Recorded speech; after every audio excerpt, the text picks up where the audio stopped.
이사야 26장 1절부터 9절까지 말씀. 제가 가진 성경 995면에 있습니다. 다 찾으신 줄 알고 교독하겠습니다. 그날에 유다 땅에서 이 노래를 부르리라. 우리에게 견고한 성읍이 있으며 여호와께서 구원을 성벽과 외벽으로 삼으시리로다. 너희는 만물을 열고 신의를 지키는 의로운 나라가 들어오게 할지어다. 주께서 심지가 견고한 자를 평강하고 평강하도록 지키시리니 이는 그가 주를 신뢰함이니이다. 너희는 여호와를 영원히 신뢰하라. 주 여호와는 영원한 반석이심이로다. 높은 데에 거주하는 자를 낮추시며 솟은 성을 헐어 땅에 엎으시되 진토에 미치게 하셨도다. 발이 그것을 밟으리니 곧 빈궁한 자의 발언과 곤빈한 자의 발걸음. 의인의 길은 정직하며 정직하신 주께서 의인의 첩경을 평탄하게 하시도다. 여호와여, 주께서 심판하시는 길에서 우리가 주를 기다려 싸우며 주의 아름다움 위하여 또 주를 기억하려고 우리 영혼이 사모하나이다. 함께 읽습니다. 밤에 내 영혼이 주를 사모하였사온즉 내 중심이 주를 간절히 구하오리니 이는 주께서 땅에서 심판하시는 때에 세계의 거민이 의를 배움이니이다. 아멘. 우리 믿음의 고백을 하나님께 올려드리겠습니다. 하나님 좋습니다. 감사합니다. 사랑합니다. 하나님 뜻이면 무엇인지 다 이루어집니다. 예수님 좋습니다. 감사합니다. 사랑합니다. 하나님 뜻이면 무엇인지 다 이루어집니다. 성령님 좋습니다. 감사합니다. 사랑합니다. 하나님 뜻이면 무엇인지 다 이루어집니다. 아멘. 하나님께 영광의 박수 올리겠습니다. 네, 다음 두 그림을 살펴봅시다. 아래와 위의 그림 차이가 있습니다. 어떤 차이가 있을까요?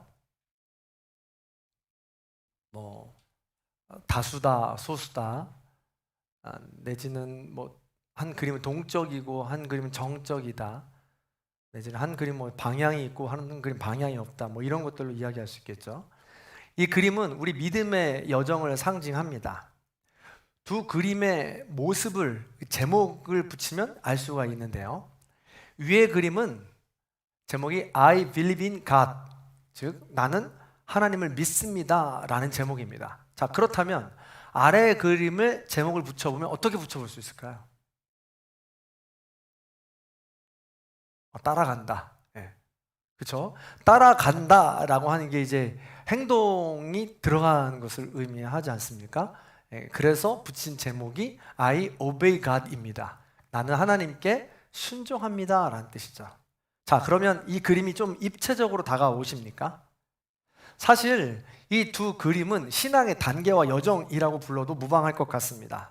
먼저 하나의 신앙 공동체로 묶여서 끊임없이 그 속에서 나누고 교제하면서 하나님의 나라를 알고 배웁니다. 소그룹에서 배우고 대그룹에서 배우고 안전한 울타리 안에서 우리가 배우게 되죠. 그런데 그런 후에 한 사람 한 사람이 순종으로 한 걸음 더 나아갈 수 있어야 합니다.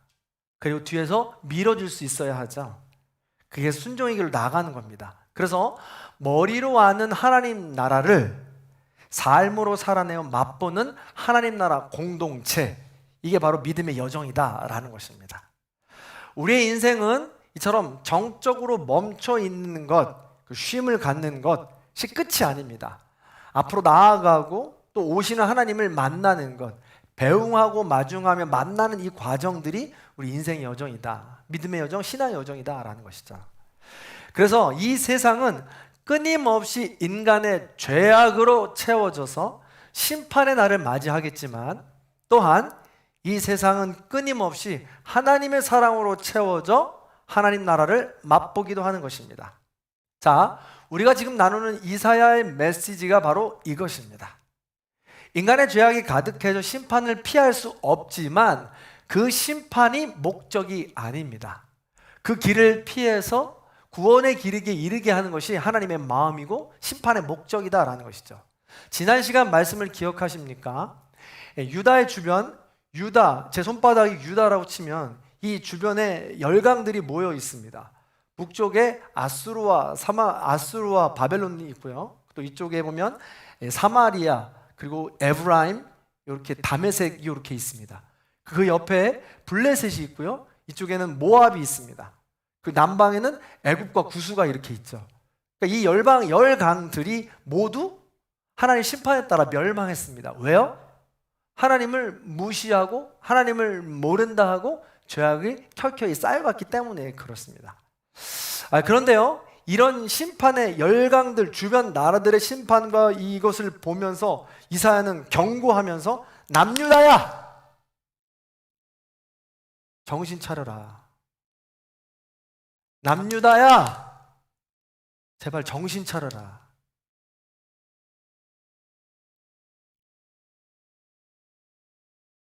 정신 좀 차려. 하고 좀 이야기하고 있는 거예요.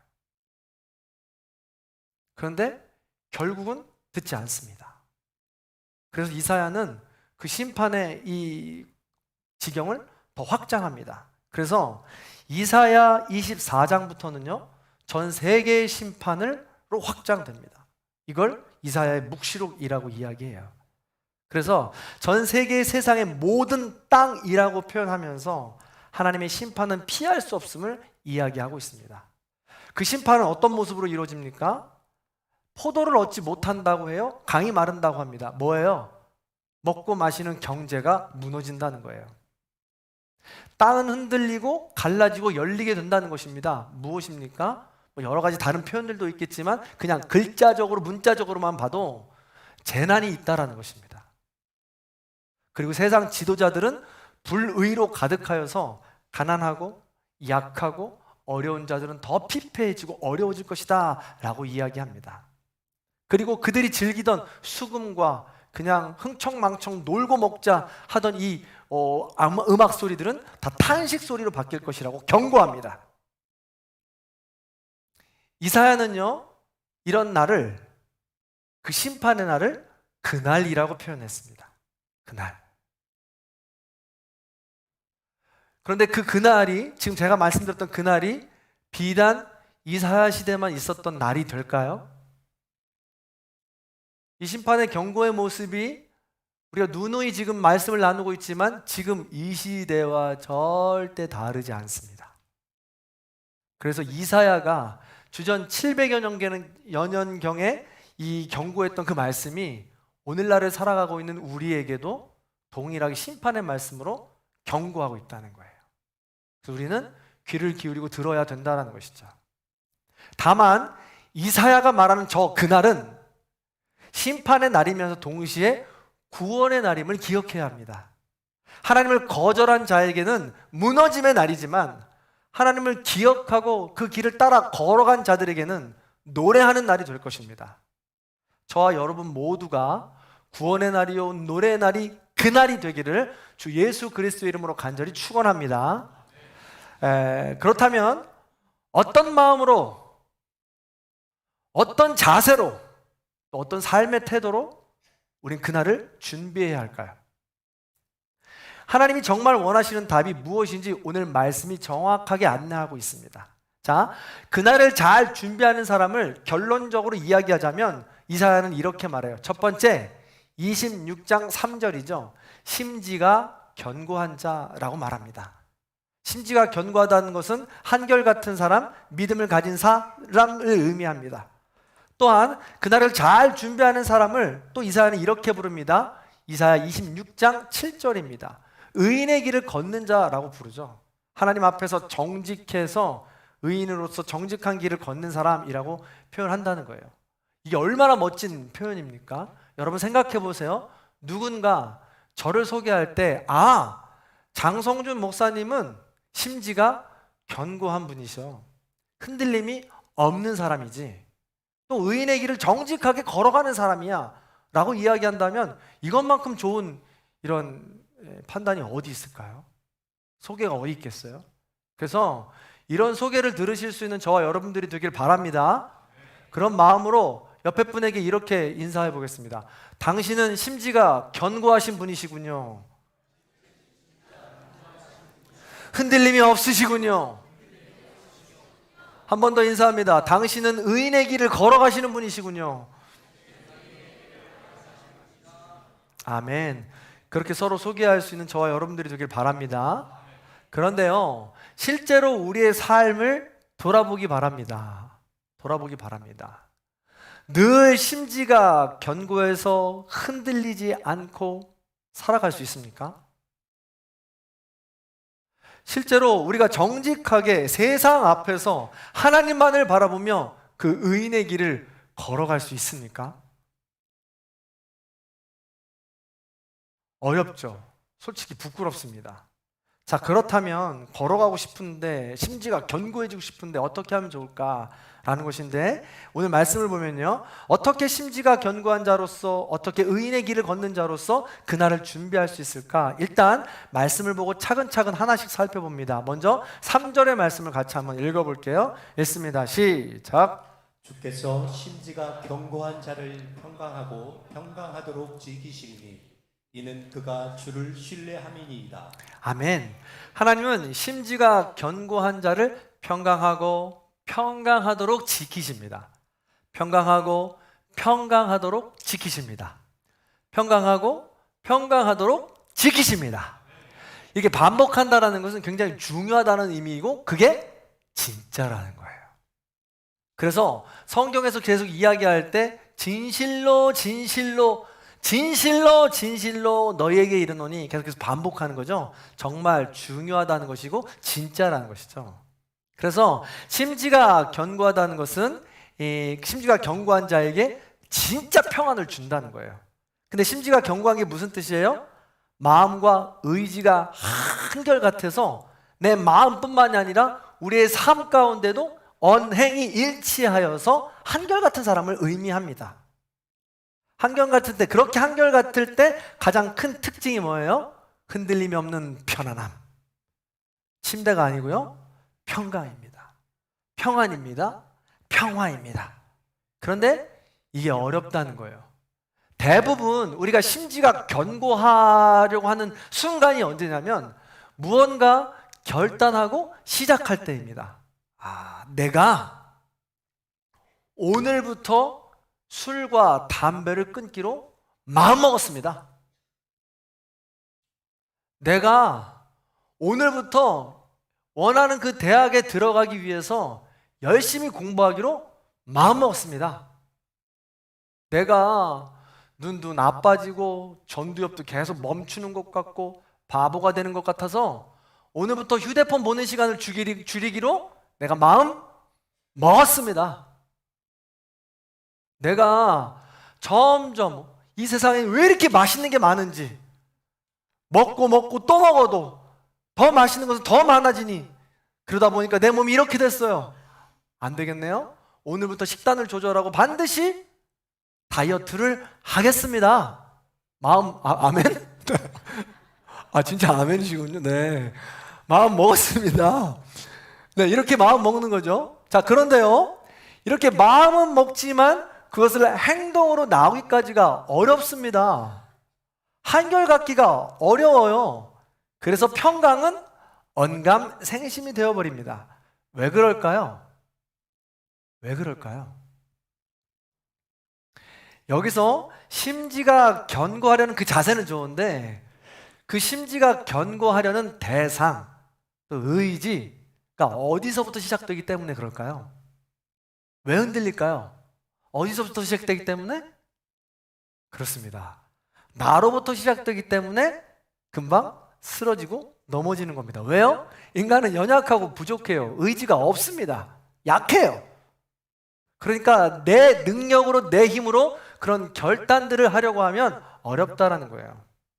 그런 나를 보고 실망하고 좌절하면서 저주를 퍼붓고 급기야 나의 인생을 포기해 버립니다. 술과 담배 못 끊겠어. 공부가 안 돼. 핸드폰 도저히 안 떨어져. 내 몸과 일체가 되었어. 떨어지면 불안하잖아요. 두렵고. 식단 조절 말도 안 되지. 이 세상에 얼마나 맛있는 게 많은데. 이렇게 눈으로 보이는 것뿐만이 아니라 우리가 이 마음도 마찬가지입니다. 사랑과 용서도 그렇죠. 어림없어요. 내 마음 가지고 결단해서 내가 사랑해야지, 내가 용서해야지, 내가 나눠야지 하지만 질투와 시기는 계속되고 탐욕과 탐심은 사라지지 않습니다. 그렇게 해서 실패하고 반복되다 보면 나는 포기해버리고 만다라는 것이죠. 그래서 이 모든 것을 내 힘으로 하려고 할 때 실패할 수밖에 없고 자책과 후회만이 가득해진다는 거예요. 그럼 당연히 평강은 없어진다는 것이죠. 그런데요, 오늘 말씀을 자세히 다시 한번 살펴보기를 바랍니다. 그러면 평강의 주체와 평강의 주인이 누구인지를요. 평강을 주시는 분이 누구인지를 보시기 바랍니다. 누굽니까? 하나님이십니다. 이게 바로 오늘 말씀의 큰 핵심입니다. 평강을 주시는 분은 하나님이십니다. 평강을 주시는 분은 하나님이십니다. 아멘. 그러므로 심지가 견고한 자가 해야 할 일은 무엇입니까? 하나님을 신뢰하는 것입니다. 하나님을 믿는 것입니다. 그날을 준비하는 자는 그래서 하나님을 신뢰하는 것입니다. 심지가 견고하도록 내가 비록 내 의지와 내 결단과 세상에 펼쳐져 있는 모든 세상의 가치관으로 여전히 흔들리고 여전히 무너지고 여전히 결단이 여지없이 무너지지만 그 너머에 계신 하나님을 신뢰하고 믿음으로 우리는 다시 한 번 더 심지가 견고한 자리로 나아가게 된다는 것이죠. 쓰러져도 넘어지고 쓰러져도 넘어지고 쓰러져도 넘어지는 그 사람이 신뢰를 얻을 수 있는 거예요. 심지가 견고하다는 것은 흔들리지 않는다는 것입니다. 다시 한번요. 왜 안 흔들릴까요? 흔들리지 않는 그 사람에게는 그 무엇보다 높으신 분, 그 누구보다 능력 있으신 분이 하나님이심을 믿기 때문에 그렇습니다. 그러니까 다른 그 무엇도 어떤 것도 영향을 받지 않는 거죠. 그렇게 큰 충격이 없는 것입니다. 그렇게 타격이 없어요. 하나님 한 분이면 만족하니까, 그런 하나님을 절대 신뢰하니까 전혀 흔들리지 않는 것입니다. 흔들리더라도 다시 일어나는 것이죠. 그렇다면 반대로 흔들리는 이유는 무엇입니까? 그에게 하나님보다 더 높은 것, 더 능력 있는 것, 더 소중한 것이 있기 때문에 그렇습니다. 그게 뭘까요? 대부분의 사람들이 권력을 이야기합니다. 권세를 말하죠. 명예를 말합니다. 돈을 말합니다. 외모를 말합니다. 그래서 영국의 신학자이자 영성작가 윌리엄 로는 불편한 질문을 우리에게 하고 있어요. 하나님께 드려지는 삶이라는 책에서 이렇게 이야기합니다. 제가 이렇게 질문할 때 여러분 한번 속으로 생각해 보시기 바랍니다. 정말 여러분은 믿는 그대로 살고 있는가? 기도는 드리는데 왜 삶은 변하지 않는가? 하나님을 사랑한다면서 왜 돈과 성공 앞에서는 세상과 다르지 않는가? 라는 거죠. 왜 흔들립니까? 교회 와서 예배 드리면서 하나님이 소중하다고, 수련회 가서 하나님을 찬양한다고 이렇게 이야기하면서 하나님만 바라본다고 이야기하지만 정작 삶의 현실과 일상에 와서는 돈과 성공과 명예와 멋져 보이는 것과 외모와 잘 사는 것처럼 보이는 그 모든 것들로 인해서 양보한다는 거예요. 흔들린다는 것입니다. 그게 더 좋아 보이니까요. 돈과 성공 앞에서 우리는 흔들립니다. 세상 가치, 세상 풍조, 남들은 다 하는데 나만 없는 것 같습니다. 요즘 흔하다는 부동산도 없고 주식도 없고 든든한 저축 하나 제대로 없습니다. 불안하고 떨리죠. 무엇이라도 해야 하지 않는가 발을 동동 구릅니다. 흔들리죠? 평강이 없습니다. 자, 제가 이렇게 말한다고 해서 여러분 부동산 그리고 주식 이런 거를 결코 부정적으로만 바라보는 것은 아닙니다. 요즘 시대가 다르기 때문에 이런 것도 재해석될 필요가 있고, 그럼 어떻게 하면 흔들리지 않고 그리스도인으로서 그것을 우리가 받아들이며 해석하며 살아갈 수 있는가 우린 봐야 된다는 거예요. 다만 건강한 경제 개념이 아주 중요하다는 것입니다. 목회자인 저도 남들은 다 하는, 목회자도 요즘에 많이 하거든요. 그러면 이제 안 하고 있는 이런 분들은 불안하고 떨릴 수도 있다는 것이죠. 그럴 때 우리 한 번 더 점검해보고 말씀 앞에서 해석해볼 수 있어야 된다는 거예요. 그래야 우리가 강압된 이 청빈으로, 억지로 하는 청빈으로가 아니라 우리가 내가 할 수 있는 부분만큼의 경제적인 관념을 벌 수 있고 나눌 수 있는 이런 경계가 지어지기 때문에 그렇습니다. 세계적인 투자자 워린 버핏, 여기 다 아시죠? 이분이 경제관념을 설명할 때 꼭 유대인의 경제교육을 같이 한번 연결해서 하는 이야기를 하는데 그 핵심이 뭐냐면 돈을 그는 이야기해요. 돈을 숭배하지도 말고 돈을 그렇다고 가볍게 여기지도 말라고 이야기합니다. 그러면서 돈에 대한 개념을 정확하게 익히라고 이야기하죠. 그래서 중요하게 이야기하는 게 뭐냐면 돈은 어떻게 버느냐보다 어떻게 쓰느냐가 더 중요하다는 거예요. 여러분 어떻게 돈을 벌고 있습니까? 그리고 그 돈을 어떻게 쓰세요? 내가 뭐 돈을 많이 버는 것과 적게 버는 것 이게 중요하다는 게 아니에요. 어쨌든 내가 누군가는 다 경제적인 일을 해서 돈을 벌 거 아니겠습니까? 뭐 100만 원을 버는 사람이든 10만 원을 버는 사람이든 한 달에 몇 천만 원씩 버는 사람이든 억을 버는 사람이든 경제적인 게 있을 거 아니겠, 버는 게 있을 거 아니겠습니까? 근데 그것보다 중요한 게 뭐냐면 어떻게 쓰느냐가 중요하다라는 거예요. 누구를 위해서, 무엇을 위해서, 얼마나 균형 잡힌 소비를 하느냐인다라는 것입니다. 물론 나를 위해서 소비해야 됩니다. 내가 버는 돈 내가 쓰는데 누가 뭐라고 합니까? 근데 과연 그 경제, 그 모든 것들이 다 내 것이 맞습니까? 내가 번다고 해서 다 내 것이 맞아요? 누가 준 겁니까? 그렇습니다. 하나님이 주신 거예요. 하나님이 주신 건데 나만을 위해 썼습니까? 맞아요? 흔들리는 삶이에요. 경제 분야에서 흔들리는 삶이라는 거예요. 그래서 나는 균형 있게 경제적인 개념들을 돌아보고 어떻게 써야 되는지를 우리는 점검해야 된다는 것이죠. 또 요즘 우리 다음 세대, 제가 수련회를 가보니까 청소년 수련회도 그렇고 청년부 수련회도 그렇고 심지어 어린이부 수련회를 가도 보니까 제일 중요하게 이야기하고 있는 게 뭐냐면 외모예요. 내가 얼마나 잘생겼나 못생겼나, 그 도대체 누가 기준을 삼는 거죠?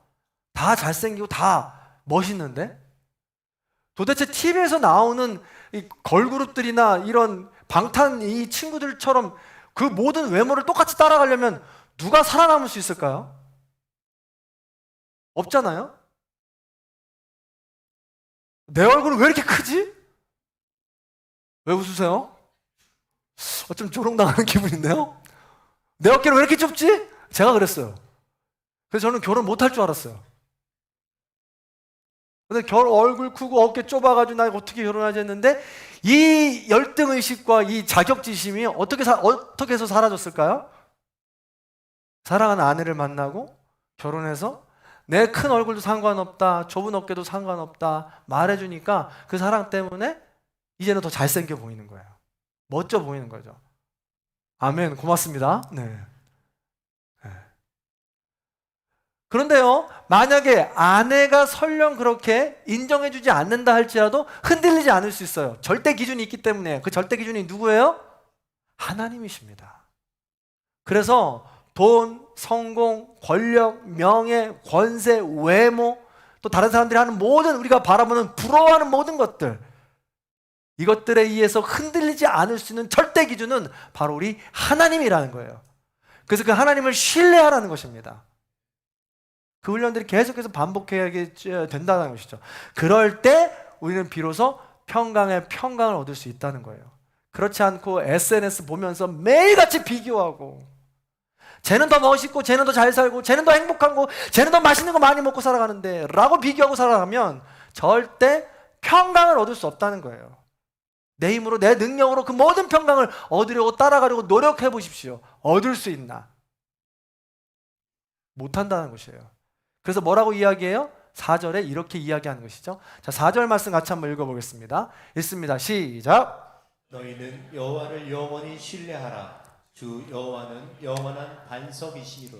아멘. 여기서 중요한 게 뭐예요? 하나님을 신뢰해야 된다는 거예요. 평강을 주시는 분은 하나님 한 분이시니까, 절대적 기준이 되시니까. 근데 언제까지요?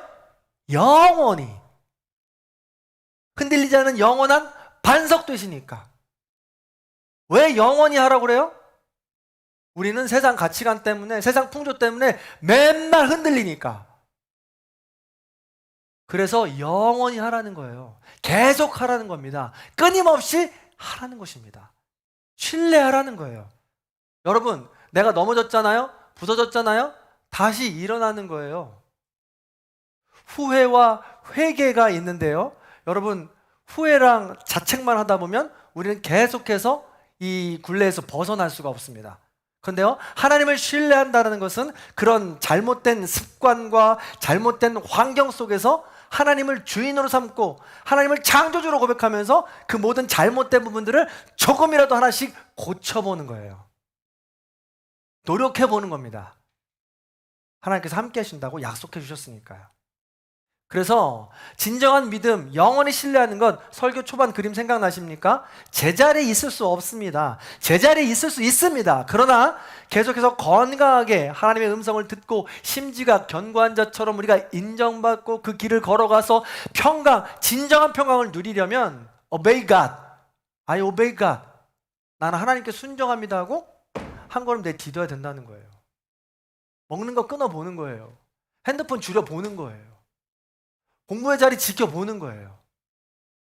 시간 약속 지켜보는 거예요. 나는 안 돼요. 계속해도 안 돼요. 왜 안 되는지 모르겠어요. 주저앉지 말고 계속 해보라는 것입니다.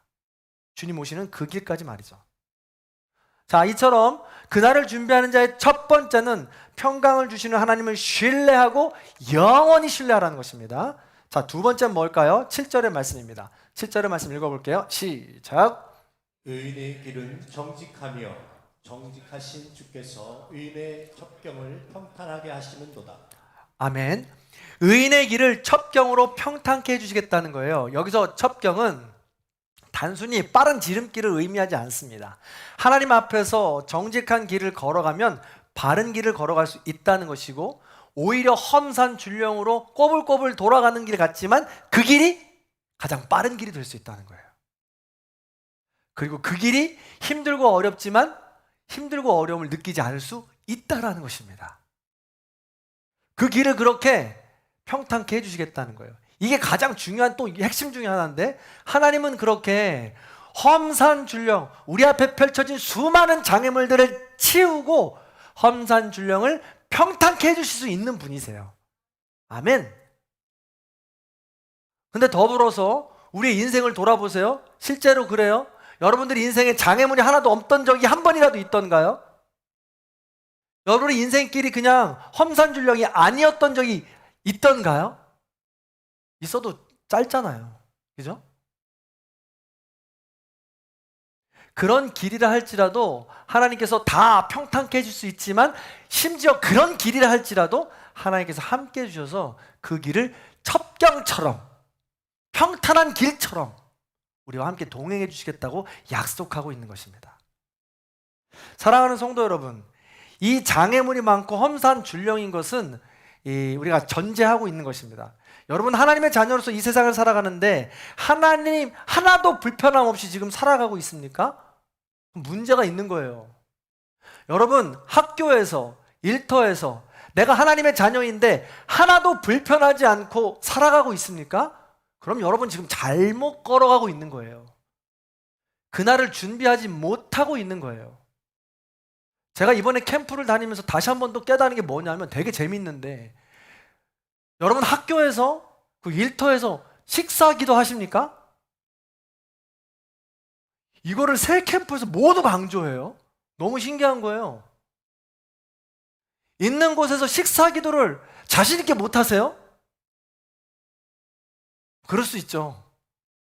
요즘 시대가 그리스도인이라고 하면, 이번 청년부 우리 캠프 말 맞다나 조롱당하는 시대를 살아가고 있으니까. 그런데 그 조롱당하는 시간을 지나가야 된다는 거잖아요.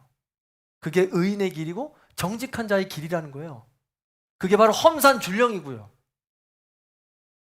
그 길을 지나가야 된다는 것입니다.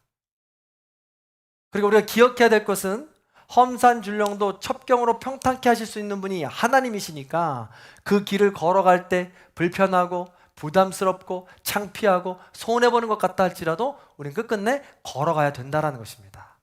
자, 그렇다면 이제 무엇을 해야 되냐라는 것입니다. 자, 8절입니다. 8절 말씀 같이 한번 읽어볼게요. 읽습니다. 시작. 여호와여, 주께서 심판하시는 길에서 우리가 주를 기다려 싸우며 주의 이름을 위하여 또 주를 기억하려고 우리 영혼이 사모하나이다. 그 걸어가는 길이 심판하는 길인데 어려워요. 단박에 오지 않습니다. 그래서 우리 그리스도인들이 의인으로서 해야 될 게 뭐예요? 기다리는 거예요. 지금 기억하는 겁니다. 그리고 사모하는 거죠. 이걸 한 단어로 뭐라고 할까요? 두 글자로 소망이라고 이야기합니다. 하나님 나라의 소망을 두고 있는 사람들은 하나님의 뜻을 기다릴 수 있는 사람들이에요. 하나님의 언약을 기억하는 사람들입니다. 하나님께서 힘들고 어려운 이 순간에, 어두운 터널 그 시간에 여전히 함께 하셨지. 그 약속을 나는 기억하지. 그리고 하나님께서는 이 나의 그 길을 걸어가는 그 여정 가운데 임마누엘 성령님으로 동행해 주신다고 약속하셨지. 그리고 심판의 그날 우리를 구원해 주겠다고 말씀하셨지. 이런 모든 약속들을 기억하고 기다리며 소망으로 기다리는 거예요. 그걸 소망이라고 이야기하는 겁니다. 그래서 로마서 5장에 보면 뭐라고 그래요? 우리가 환난 중에도 즐거워하나니 이는 환난은 인내를, 인내는 연단을, 연단은 소망을 이루는 줄 알미라 라고 이야기하고 있죠. 그래서 우리가 걸어가는 이 의인의 길이 환난의 길일 수 있습니다. 그러나 인내, 연단, 소망이 한 단어로 항상 묶어지는 것처럼 우리는 소망을 가지고 그 길을 걸어가야 된다는 것이죠. 사람의 방법과 하나님의 방법은 다릅니다. 사람의 때와 하나님의 때는 다르죠.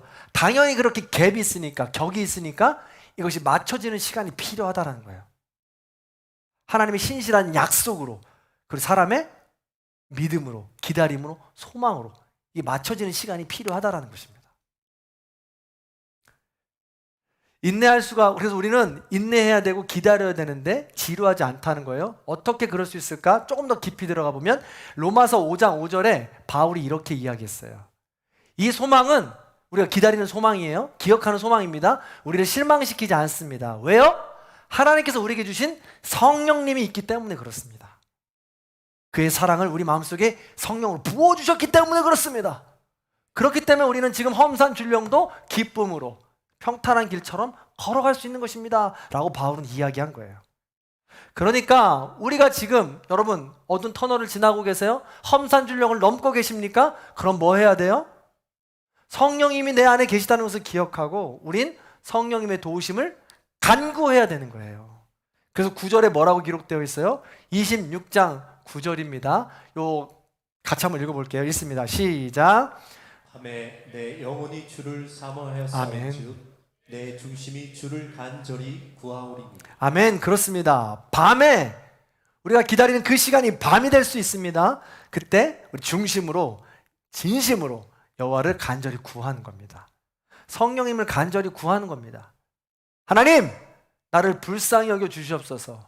하나님, 여전히 실수하고 실패하고 연약한 나를 긍휼히 여겨 주시옵소서 라고 기도하는 거예요. 무릇 지킬 만한 것 중에 내 마음을 지키게 하여 주시옵소서 라고 기도하는 거예요. 그래서 두 번째는 뭐냐? 그날을 준비하는 자는 평탄케 하시는 하나님께 간구하는 것입니다. 기도하는 거예요. 자, 이처럼 그날을 준비하는 자는 심지가 견고한 자로서 평강의 하나님을 신뢰하는 것입니다. 또한 소망으로 인내하는 자로서 평탄케 하시는 하나님께 간구하는 것입니다. 단순히 그 믿음에 머무르지 않고 순종의 자리로 머리로 아는 것, 입술로 고백하는 것을 넘어서서 우리의 삶으로 드러낼 수 있는 순종의 자리까지 나아갈 수 있게 된다라는 것입니다. 그날을 준비하는 사람이죠. 자, 그런데요, 제가 정말 또 큰 은혜를 받은 게 있는데 이게 혼자 될까요? 혼자 되지 않습니다. 그날을 준비하는 공동체가 필요하다는 거예요.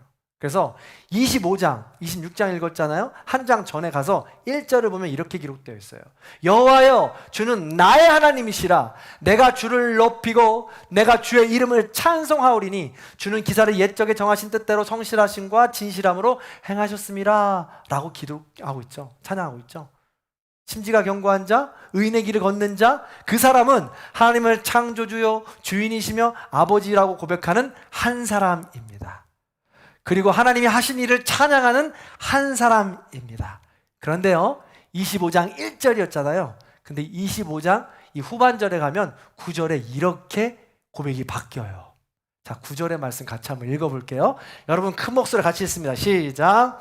그날에 말하기를 이는 우리 하나님이시라. 우리가 그를 기다렸으니 그가 우리를 구원하시리로다. 이는 여호와시라. 우리가 그를 기다렸으니 우리는 그의 구원을 기뻐하며 즐거워하리라. 아멘, 할렐루야. 그렇습니다. 하나님은 나로부터 시작되는 믿음의 여정이 우리라는 믿음의 공동체가 되기를 원하신다는 거예요. 나로부터 시작되는 찬양을 우리 공동체 찬양으로 받기를 원하신다는 겁니다. 그래서 그날을 준비하는 나라는 한 사람의 믿음의 고백이 공동체의 고백이 되어서 단단하게 하나님부터 쓰임받을 수 있기를 원하신다는 겁니다. 심지가 견고한 자는 그래서 그 믿음이 이웃까지 이어집니다.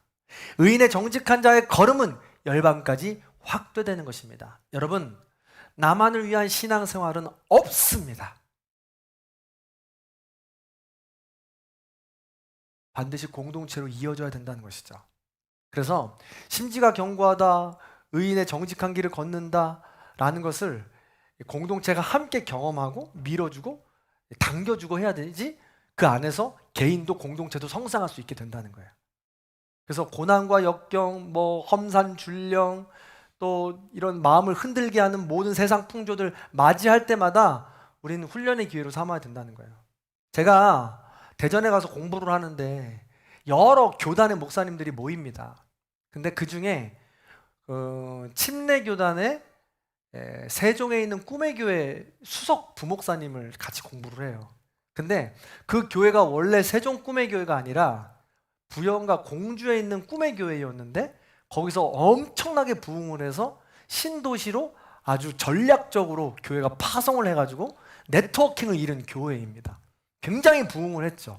거의 기업처럼 말이죠. 그런데 아니 어떻게 이렇게 부흥할 수 있었습니까? 수석 부목사니까 제가 물어봤어요. 그랬더니 그 목사님 뭐라고 이야기하냐면, 목사님, 우리 목사님은요 할 수 있다 라는 말씀만 하세요. 그리고요 부교육자들이나 또 우리 성도님들한테 부정적인 언급을 한다 하면 혼이 납니다. 은혜의 나눔만 해야지 안 된다, 못한다, 절대 비난의 말, 목사님 앞에서 그런 얘기가 들리면 혼이 난다는 거예요. 절대 안 한다는 겁니다. 그래서 그게 훈련이 되어서 정말 말도 안 되는 일인데 못할 것 같은데 부교육자로서 또 이게 과연 될까라는 일들이 있는데 그게 된다는 거예요. 이루어진다는 것입니다. 처음부터 그렇게 됐을까요? 심지가 처음부터 그렇게 견고했을까요? 아니라는 거예요. 그 교회도 어렵고 힘든 일들을 겪으면서 부정적이고 비난의 그 모든 역경들을 지나면서 거기까지 왔다라는 것이죠. 자, 제 경험을 좀 이야기해 볼게요. 저희 교회가 최근 여름을 맞이하면서 거의 39도, 40도에 육박하는 이 더운 날씨가 그런지 교회에 이상 징후들이 하나씩 생기고 있어요. 그동안 잘 사용하던 주방에 냉장고가 고장이 나질 않나. 잘 사용되던 에어컨이 고장나서 한 주는 4층이 나가고 또 한 주는 2층이 나가질 않나. 이렇게 지금 되는 거죠. 그러니까 이제 몇몇 분들 가운데 왜 이래, 이거 무슨 일이야, 불안하게. 이게 더 죽겠는 날에 냉장고 고장이 나고 부정타격 무슨 일이야 라고 이렇게 이야기할 수도 있다는 것이죠. 근데 잘 생각해 보세요. 냉장고가 그만큼 고장났다는 이야기는 여러분들이 그만큼 많은 분들이 오셔서 먹고 마시고 사용했기 때문에 그래요. 그만큼 많은 분들이 교회에서 부흥하는 모습으로 계시기 때문인 줄 믿습니다. 에어컨도 마찬가지죠. 에어컨 고장난 순간에 구름 기둥으로 덮어주셨던 거 기억하세요? 그거는 아니라고 말씀하시면 아예 우연의 일치, 그렇게 말씀하시면 저는 어떻게 말씀드릴 말씀이 없어요.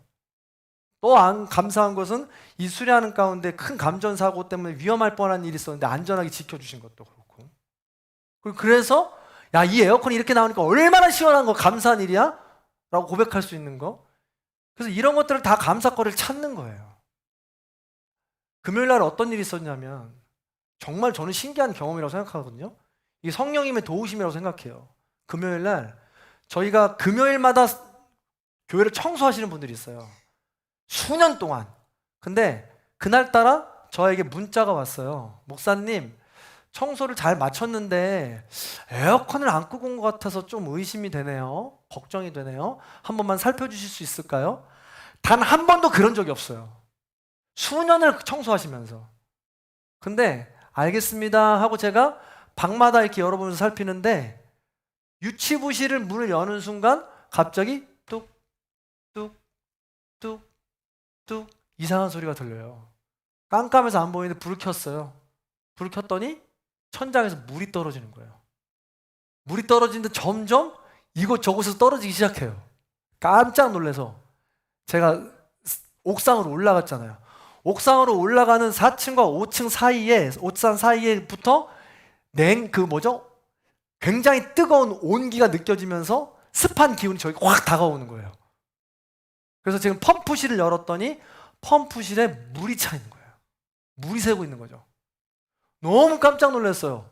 제가 어떻게 할지 몰라서 발이 동동동동 굴러요. 이거 어떻게 해야 되지? 이유를 못 찾겠어요.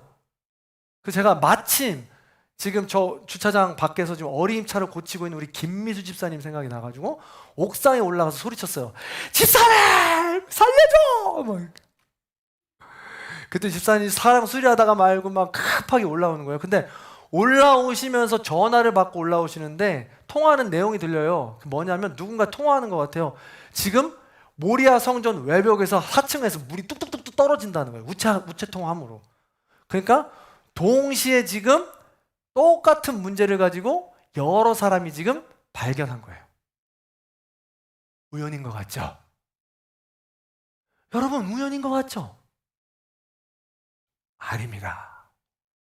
수년 동안 한 번도 문자를 주시지 않은 그분의 문자는 성령님의 인도하심이에요. 밖에 물 떨어지는 것을 보게 한 것도 성령님의 인도하심이에요.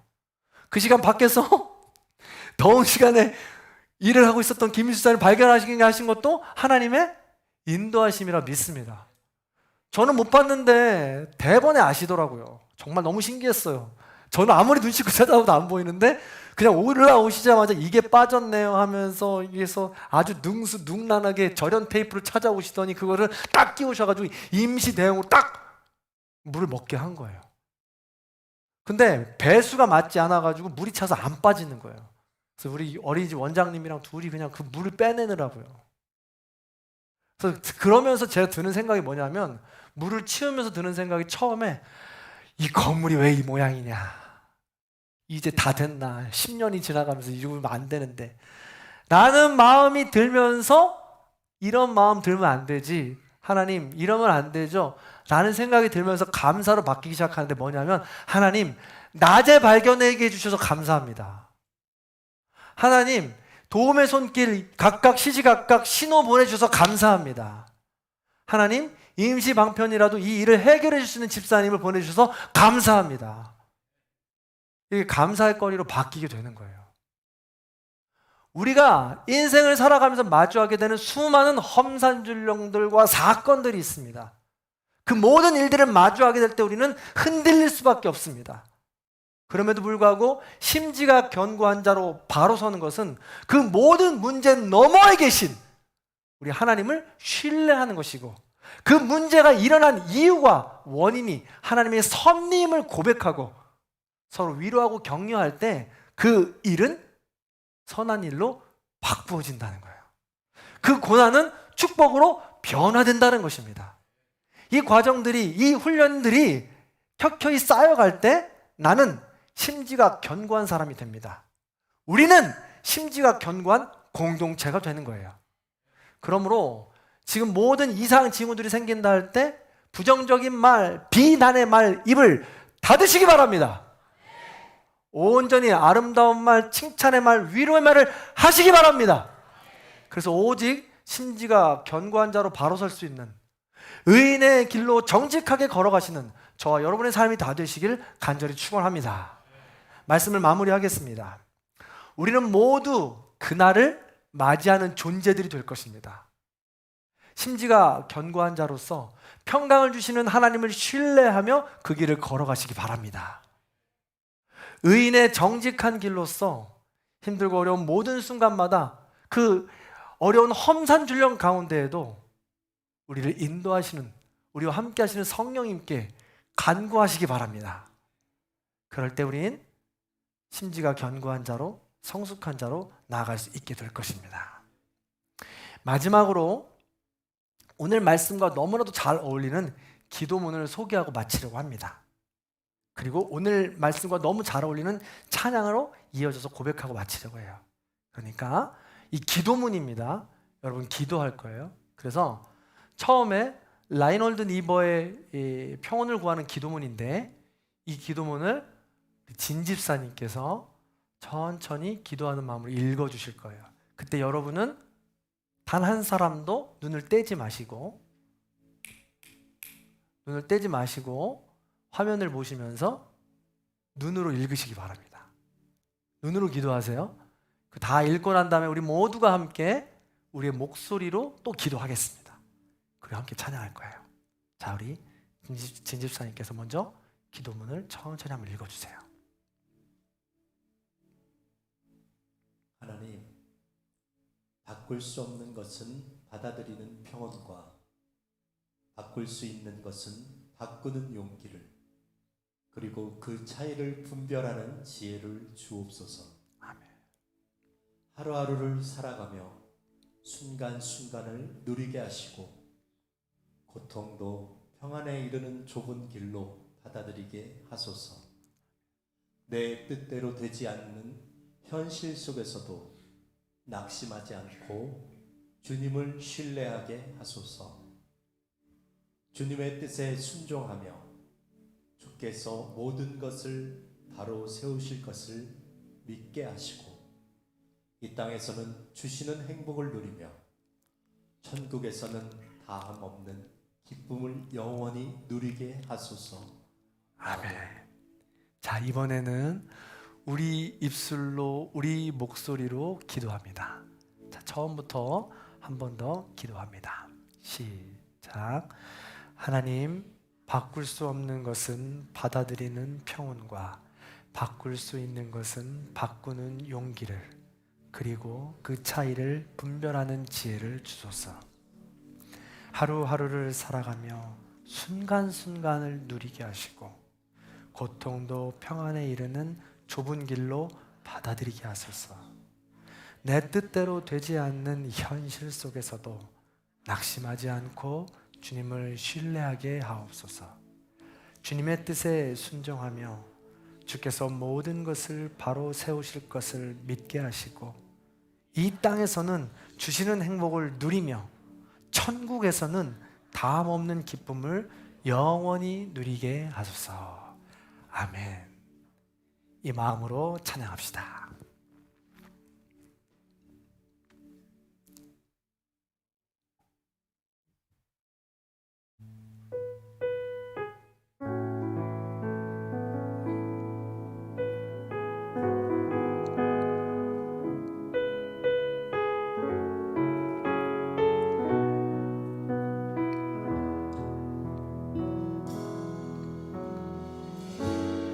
나의 소망 되신 주,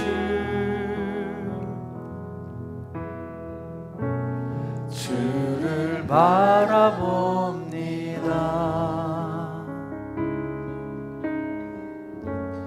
다시 오실 나의 왕 예수,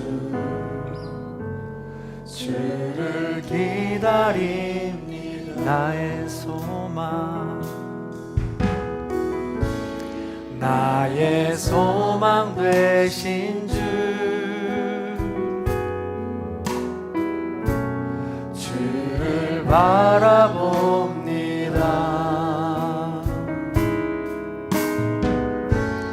다시 오실 나의 왕 예수, 주를 기다립니다. 밤이나 낮이나 어제나 오늘도 영원히 주만 찬양해. 괴롭고 슬플 때 낭망하여 넘어져도 언제나 주만 찬양하네.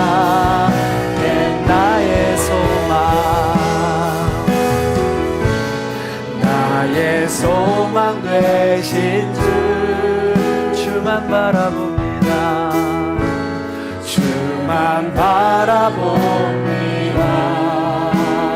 다시 오실 나의 왕, 다시 오실 나의 왕 예수, 주를 기다립니다. 밤이나 낮이나 어제나 오늘도 영원히 주만 찬양해.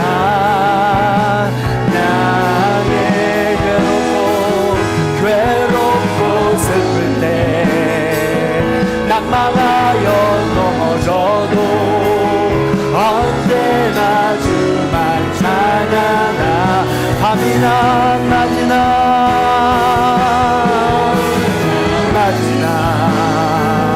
어제나 오늘도 영원히 주만 찬양해.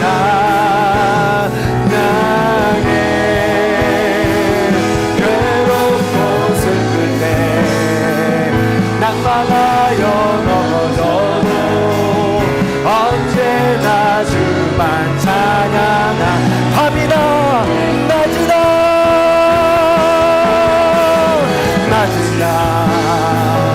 언제나 오늘도 영원히 주만 찬양해.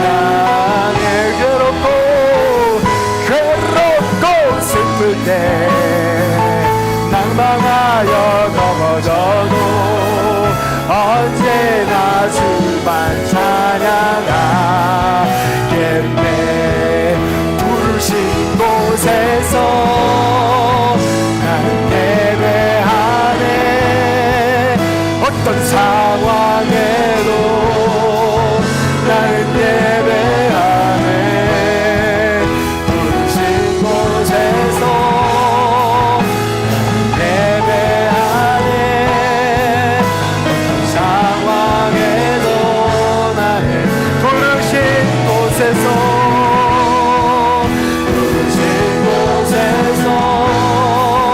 나는 예배하네. 어떤 상황에도 나는 예배하네. 부르신 곳에서 예배하네. 어떤 상황에도 나는 예배. 내가 돌아갈래. 걸어갈 때 길 외로 살아갈 때 삶이 되는 그곳에서 예배하네. 내가 걸어갈 때 길 외로 살아갈 때 삶이 되는 그곳에서 예배 부르신 곳 나는 예배하네. 어떤 상황에도 나는 예배하네.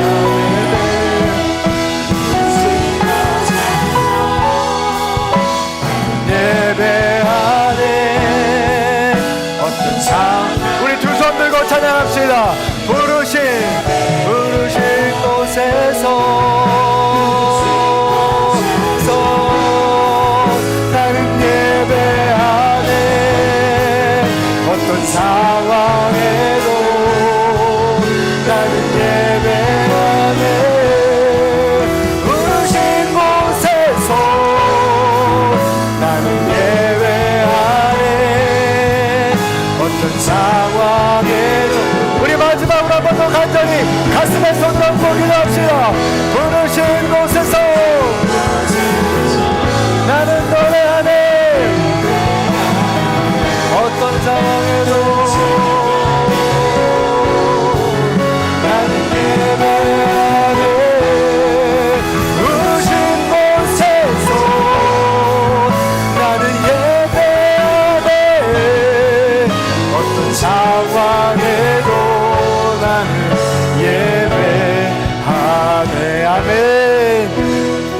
시간 오늘 말씀을 기억하며 기도하는 시간 같습니다.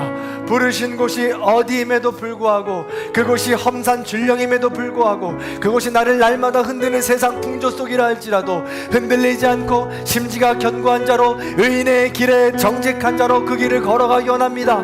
성령의 도우심을 간구합니다. 나와 함께하여 주시옵소서. 여전히 연약하여 날마다 부서지고 날마다 동일한 문제로 쓰러지는 나와 함께하신 하나님을 기대하며 끝끝내 그날을 준비하게 하여 주시옵소서. 오늘 실패했다 할지라도 내일 실패하는 것은 아닙니다. 오늘 실패했다 할지라도 하나님의 도우심을 구할 때 내일 다시 일어날 수 있습니다. 그 하나님의 도우심으로 후회의 자리, 자책의 자리에 머무는 것이 아니라 회개의 자리, 회심의 자리로 다시 일어날 수 있는 삶이 될 수 있도록 도와주시옵소서. 우리 이러한 기도 제목 가지고 다 함께 주여 한번 외치고 기도하겠습니다. 주여,